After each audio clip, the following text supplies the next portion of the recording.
नमस्कार, मी अश्विन बापट. दुपारचे 3 वाजतात एबीपी माझावर आपण बघताय दुपारच्या बातम्या. आणि सुरुवातीला बातमी आहे बांगलादेशींच्या अटकेची. 20 बांगलादेशींना एटीएसने भिवंडीमधून अटक केल्याची माहिती समोर येते. आयएसआयएस या दहशतवादी संघटनेशी संबंध असल्याच्या संशयावरून ही अटक करण्यात आली आहे. सुहास रेळेकर आपल्या सोबत आहेत, आपले प्रतिनिधी. सुहास, भिवंडीतल्या नेमक्या कुठल्या भागातून ही अटक झाली आहे, काय अपडेट्स आहेत आणखी?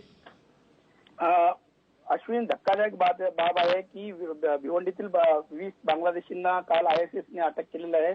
आणि हे भिवंडीच्या विविध भागात म्हणजे दामनकर नाका आहे, नारपोली आहे, विठ्ठल नगर आहे, अशा विविध भागातून पोलिसांनी एटीएसनी त्यांच्यावरती वॉच ठेवला होता. त्याच्यात 3 दिवस त्यांची वॉच ठेवायची कारवाई चालू होती.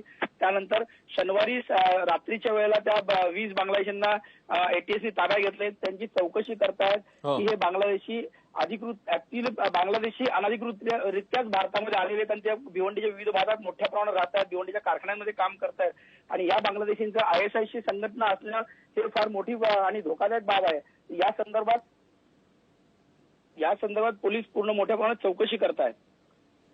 सुहास, या संदर्भातले ताजे अपडेट्स तुझ्याकडे घेतच राहू. तुर्तास धन्यवाद या माहितीबद्दल. तेव्हा भिवंडीतनं 20 बांगलादेशींना एटीएसने अटक केलेली आहे. या सगळ्यांना आता कोठडी सुनावण्यात आलेली आहे. आयएसआयएस सोबत यांचा संबंध असल्याचा संशय व्यक्त करण्यात येतोय.